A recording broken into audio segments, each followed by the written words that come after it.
পেছন দিকে জড়িয়ে ধরে জাঙ্কুক তার ঘাড়ে কয়েকটা চুমু এঁটে দেয়। দেন তেকে সামনের দিকে ঘুরিয়ে নেয়। তে চোখ বন্ধ করে আছে, খুললে হয়তো অশ্রুর বাঁধ ভাঙবে। জাঙ্কুক মুচকি হেসে তাকে বুকে জড়িয়ে নেয়। আর কতবার পালাবে তুমি? ক্লান্ত হও না? আমি নিজেই তো ক্লান্ত তোমার পেছনে ছুটতে গিয়ে।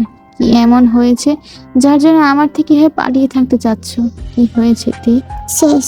আর কোনোভাবে নিজেকে কন্ট্রোল করা সম্ভব নয়। কিভাবে বলবে? আমাকে চাইলে বাবা হওয়ার ইচ্ছায় বলিদান দিতে হবে। মুখ দিয়ে তো বেরোই হবে না এই কথা। মাথা নিচু করে চোখে পানি ফেলছিল। দু হাত দিয়ে গাল স্পর্শ করে মুখ উঁচু করে চোখের পানি মুছিয়ে দেয় জাঙ্গু। ছোটো ঢোক গিয়ে নিজেকে ছাড়িয়ে নেয় আবারতে। এরপর চোখ মুছে নেয়। আমি নিজেকে গুছিয়ে নিয়েছি, দয়া করে আর এলোমেলো করতে আসবেন না আমায়। আমরা কাজের সূত্রে একসাথে থাকবো, এর বেশি কিছুই নয়। আর আমাকে নিজের জীবন থেকে এখনো মুছতে পারেননি, তবে সেই কাজ দ্রুত সম্পন্ন করুন। এটি দুজনেরই মঙ্গল। আমি আসছি। আমি তো যেতে বলিনি তোমাকে তে। এখন এখানে করার মধ্যে কিছু আছে? যদি তোমার সম্মতি থাকে তাহলে তো অনেক কিছুই করার আছে। What? Let me give you a dare. Okay, then come and kiss me. Excuse me. It depends on you, but আমি তো কারো পারমিশন নেই না। সরি মিস্টার, প্রথমত আমি বর্তমানে আমার ইউনিফর্ম পরিহিত অবস্থায় আছি, অ্যান্ড সেকেন্ডলি এটা কোনো অফিসিয়াল কাজের মধ্যে অবশ্যই পড়ে না। ও baby, I really don't care. Let me call you senior, okay baby girl? বলে জাংকুক যেই কিনা ফোন হাতে নিয়ে কল করতে যাবে, তে তখনই দৌড়ে এসে জাংকুকের দিকে ঝুঁকে তার কপালে একটা কিস করে। এরপর সোজা হয়ে উঠে চলে যেতে নিবে, তার আগে জাংকুক তাকে টেনে পিছনে ফেলে দেয় এবং তার উপরে নিজের ভর ছেড়ে দেয়। আমাকে বাচ্চা পেয়েছো নাকি অন্য কিছু? এমন সময় কি কেউ হাবির কপালে কিস করে? এই বলে জাংকুক তার নিজের ঠোঁটের সাথে তের ঠোঁট মিশিয়ে দেয়। গভীর ভাবে স্বাদ নিতে ব্যস্ত সে, যেন কত বছরের ক্ষুধা নিবারণের জন্য আরো অনেক গভীরে যাওয়া প্রয়োজন, কিন্তু এই মুহূর্তে তা সম্ভব নয়। তার কারণ দাঁড়ালো তে। জাংকুক ড্রাম থাকায় সহজে নিচ থেকে ছাড়াতে সক্ষম হয় তে। ক্লান্তিতে চোখ বুঝতেই ঘুমিয়ে পড়ে জাংকুক, আর সেই ফাঁকেই ওখান থেকে বেরিয়ে পড়ে তে। বাসায় এসে দেখে সোহাকে মেয়ের ঘুম পাড়িয়ে দিয়েছে। তে না থাকায় সে নাকি অনেক কান্না করেছিল। তে তার জন্য খেলনা আনতে গেছে বলে মেয়েটাকে শান্ত করিয়েছে, কিন্তু তে কিছুই আনেনি। আস্তে আস্তে অনেক রাত হয়ে গিয়েছিল, কিভাবেই বা আনবে? কাল নিয়ে আসবে ভেবে নিজের ঘরে গিয়ে ঘুমিয়ে পড়েতে। সকাল প্রায় 8টা বেজে গিয়েছে। অনেক কষ্টে 2 ঘন্টা আগে ঘুমিয়েছে তে। ফোনের রিংটোনের আওয়াজে ঘুম ভাঙলে কে কল করেছে তা না দেখে কথা বলা শুরু করে। হ্যালো, কে? হ্যাঁ জান, আমি আগামী 30 মিনিটের মধ্যে আমি তোমাকে আমার সামনে দেখতে চাই। What the hell? আমি এখন আসতে পারবো না। ওকে ফাইন, দেন আমি স্টেশনে কল করছি। আর এটা বলে জাংকুক তার কল কেটে দেয়। আজব তো, স্টেশনে কেন কল করবে? Hello hello. এরপর ফোন ছুঁড়ে উঠে ফ্রেশ হতে চলে যাইতে। ম্যানশনের ভিতরে প্রবেশ করে থমকে যাইতে জলদি সামনের দিক থেকে চোখ নামিয়ে মুখে রাগী ভাব নিয়ে সে রক্তের উপর দিয়ে হেঁটে আসছে। তখন জাংকুক একটা লোককে মেরে রুমাল দিয়ে তার হাত মুছছিল। সেই লোকটার রক্ততেই পুরো মেঝে লাল হয়েছিল। তেকে দেখে মুচকি হেসে কাছে যেতে চাইলে তে 2 কদম পিছিয়ে যায়। কাম অন তে, তুমি এসব ভয় পেয়ে নজর অন্যদিকে ঘুরিয়ে রেখেছো কেন? এক্সকিউজ মি মিস্টার জাংকুক, ভয় না লজ্জায়।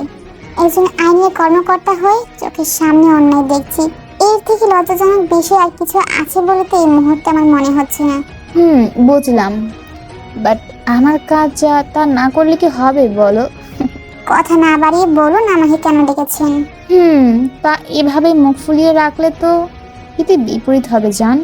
বুঝতে চাও না কেন তুমি? শুধু শুধু ডাকার মানুষ কি আমি তোমাকে, বলো?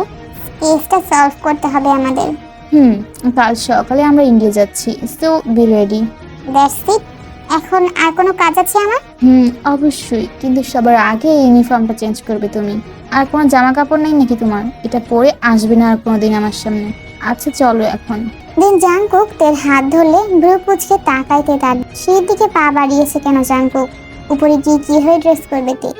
এখানে কি মেয়েদের কাপড় আছে নাকি? তের মনে এইসব নানা রকম প্রশ্ন উকি দেওয়া বন্ধ হয় যখন সে অনুভব করে সে শূন্য ভাসছে। উপলব্ধি করে জাংকুক তাকে কোলে তুলে নিয়ে সেই বেয়ে উপরে উঠছে। পড়ে যাতে না যায় সেজন্য তে জাংকুকের গলা জড়িয়ে ধরে আছে। জাংকুক থেকে নিয়ে একটা ঘরের সামনে দাঁড় করিয়ে দেয়। এরপর চাবি দিয়ে সে ঘরের তালা খুলে ধাক্কা দিয়ে দরজাটা খুলে ফেলে। তে ধীর পায়ে ভেতরে গেলে এইসব চেঞ্জ করো। এটা বলে জাঙ্কুক সেখান থেকে চলে যায়। তে কিছুক্ষণ দাঁড়িয়ে থেকে সামনে এগিয়ে একটা আলমারি ড্রয়ার খোলা বেঁধে চেষ্টা করে। এরপর অন্য ড্রয়ার খুলতে যায়, কিন্তু তাও বন্ধ ছিল। দেন অনেকক্ষণ পর একটা আলমারির চাবি ঘোরালে আলমারি খুলে যায়, যেখানে ছিল অসংখ্য রকমের শাড়ি। কিছুক্ষণ শাড়িগুলোতে চোখ বুলিয়ে হাত দিয়ে ছুঁয়ে দেখেতে নিজেকে শাড়িগুলো পরলে কেমন লাগতে পারে তা খানিকটা ইমাজিন করে সে। আর জীবনটা স্বাভাবিক হলে হয়তো সে কারো স্ত্রী হয়ে সেজে থাকতো, কারা কেন মিসেস জিয়ন হয়ে থাকাতেই তো তার প্রশান্তি। কিন্তু সব কল্পনাই রয়ে গেছে, আর তা কল্পনায় থাকবে। এক ফোঁটা চোখে কার্নিশ বেদ গড়িয়ে পড়া নোনা জল মুছে হাত দিতেই যে শাড়ি আসে সেটা পরে নেয় সে। শাড়িটা ছিল কালো। তার ছেলের একটা হাসি হেসে দরজা খুলে বাহিরে যায়। চারদিক পর্যবেক্ষণ করেও কাউকে না দেখতে পেয়ে সামনের দিকে এগিয়ে যায়। অনেকটা সামনে গিয়ে আবারও সে পিছিয়ে আসে। মেডিসিন খাচ্ছে জাঙ্কুক। এতদিন পরও এক পলক দেখে সে ওষুধ চিনতে ভুল হয়নি তার। দীর্ঘশ্বাস ফেলে বাহিরের দিকে দাঁড়িয়ে থাকে। না ডাকলে সে যাবে না কখনোই। হঠাৎ চোখ বন্ধ করে ফেলে সে। পেছন থেকে ঘুরে এগিয়ে গিয়ে রেলিং ধরে দাঁড়ায়। সাদা টি শার্টে রক্ত লেগে আছে। এই দেখে টি শার্টটা খুলে ফেলেছে জাঙ্কুক। নজর কাড়া দেহের গঠন, তার অ্যাপস দেখে সিরিয়াস হওয়ার ইচ্ছে এখন তার ভুলেও নেই। ভালো ইতস্তত বোধ করছে এখন তে। পেছন থেকে কারো দু হাত তাকে তার শরীরের সাথে মিশিয়ে নিয়েছে, এই বুঝে শান্ত হয়ে যাইতে শাড়ি আঁচল গুটিয়ে কমলে গুছিয়ে দেয় জাঙ্কুক। নিজের পেটে শীতল হস্তের উপস্থিতি টের পেয়ে কেঁপে উঠেতেই পিঠের দিকটায় ভেজা অনুভব করে। হ্যাঁ, ঘেমে গিয়েছে জাঙ্কুক। ঘাড়ে ঠোঁট ছুঁয়ে দেখে নিজের দিকে ঘোরায় সে। এত শাড়ি থাকতে কালোটাই কেন পছন্দ হলো ম্যাডাম? সামনে যা পেয়েছি আমি তাই পরেছি, এখন আমাকে যেতে দিন। দিনটা শুরুই হলো না, আর এখনই যাওয়ার জন্য ছটফট করছো কেন বলো তো? ভাল লাগছে না এখানে? শেষ কথাটা গাল স্পর্শ করে কপালের সাথে কপাল ঠেকিয়ে বলে জাঙ্কুক। কিছুক্ষণ দুজনে চুপ হয়ে থাকে। নিঃশ্বাসগুলো অনুভব করতে ব্যস্ত একজন, তো আরেকজন দূরে সর উপায় খুঁজতে অস্থির। আলতো ভাবে ঠোঁটে ঠোঁট ডুবিয়ে দেয় সে। আকাশ ছোঁয়ার অনুভূতির সাথে যেন ঠোঁটের স্বাদ নিচ্ছে। নরম স্পর্শগুলো অনুভূতির সীমা অতি গভীর। কিছুক্ষণ পরে তেকে ছেড়ে কপালে ঠোঁট ছোঁয়ে জাঙ্কুক। আরেকবার ফিরে শোনাতে, আর কোনোদিনও যেতে দিব না তোমাকে। বুক কেঁপে ওঠে তের। হৃদস্পন্দন আবারও বেড়ে গিয়েছে ইতিমধ্যে। এখন তো নেশা করেও নেই যে পরে ভুলে বসে থাকবে এসব কথা। বারবার এদিক ওদিক তাকাতে থাকে। কি উত্তর দিবে এবার? না করলেও জানতে চাইবে কি কারণ। আর যদি সম্মতি দেয় তাহলে এতদিনের গড়া তার সব কিছু ধুলোয় মিশে যাবে। মিস্টার জিয়ন, আপনি মনে হয় ভুলে যাচ্ছেন আমরা এখানে কি কারণে একসাথে আছি। ব্ল্যাকমেইল করে যতটুকু পারেন করে নিন, এর বেশি আর কিছু ভাববেন না। আর দয়া করে আমার কাছে আসবেন না হবে। আমার আপনাকে দেখলে ঘৃণা করে। অগ্নিদৃষ্টিতে তাকায় সে তের দিকে। গাল চেপে ধরে বলে, নিজের স্বামীর ছোঁয়ায় তোর ঘেন্না করে? হঠাৎ রেগে যাওয়ার স্বভাব যে জাঙ্কুকের আছে তাতে ভালো করেই জানে। আর সেইটাও জানে রেগে গেলে মানুষটা কতটা ভয়ানক হতে পারে। তবুও জাঙ্কুকের সামনে নরম হবে না। পরিস্থিতি ঠিক করা তার উদ্দেশ্য নয়, বাধ্য হয়ে এখানে এসেছে সে, এটা বারবার মনে করছে। তের ফোনটা বেজে উঠায় ছেড়ে দেয় জাঙ্কুক। হাফ ছেড়ে যেন বাঁচে এবারতে। যেখানে চেঞ্জ করেছে ওখানে গিয়ে ইউনিফর্মের পকেট থেকে ফোনটা বের করে দেন কল রিসিভ করতে যাবে, তার আগে ফোনটা আবারও কেটে যায়।